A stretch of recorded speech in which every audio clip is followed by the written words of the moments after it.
मी छत्रपतीच्या समक्ष बसून सांगतो तुम्हाला, मी कुठल्याच पक्षाचा नाही किंवा कुठल्याच पक्षाच्या वतीनं काम करत नाही, हे तुम्हाला प्रामाणिक सांगतो.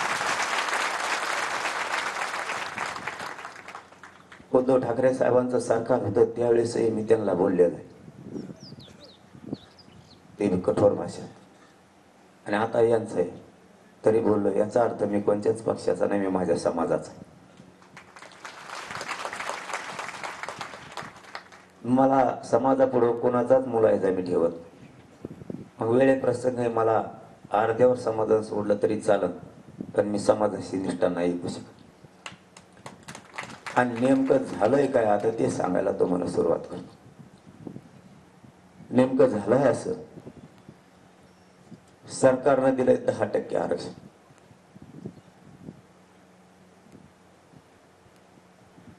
आणि आपण मागतोय ओबीसीतून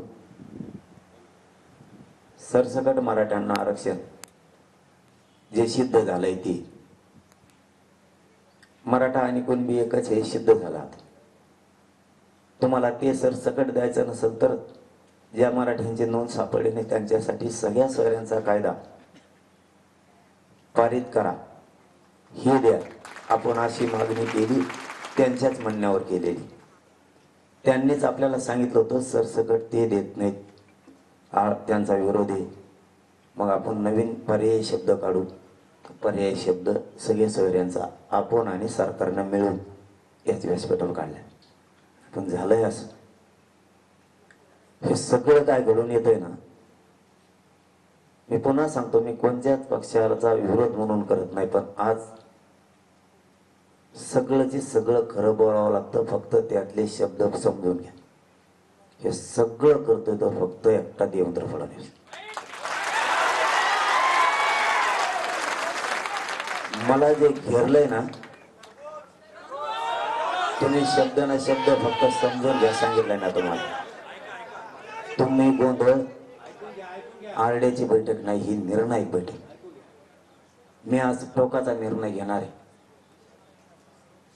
म्हणून तुम्ही हे नुसतं घोषणा टाळ्या नकोय. समाज आज कोणत्या दिशेला आहे आणि उद्या यांना कोणत्या दिशेला न्यायचं आहे आणि आपण कोणत्या दिशेला आणलं हे समजून घ्या. मराठ्यांचा दरारा पुन्हा एकदा राज्यावर निर्माण झाला आणि हे दरारा संपवायचा त्यांचं स्वप्न आहे. संपवायचं तर मराठ्याच्याच हातात संपवायचं.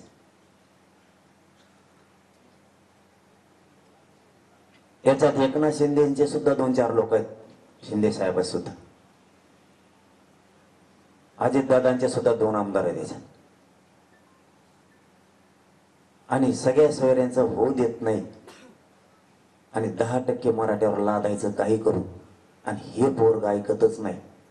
हे पोरग एक तर संपलं पाहिजे, नाही त्याचा गेम तरी करावा लागल, नसता याला बदनाम तरी करावं लागल, नसता याला उपोषणात मरू द्यावा लागल म्हणून 16वा दिवस उगला, नसता याचं काहीतरी करून कमायना, पॉयझन देऊन कमायना सलाईन मधून, म्हणून मी परवा रात्री सलाईन सुद्धा बंद केली.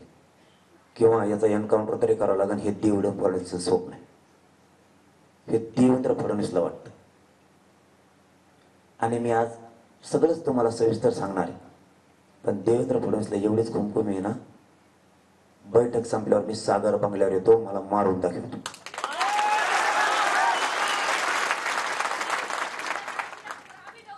तुला माझा बळी घ्यायचा आहे ना, तुला माझा बळी पाहिजे ना, मी तुझ्या सागर बंगल्यावर येतो, घे माझा बळी.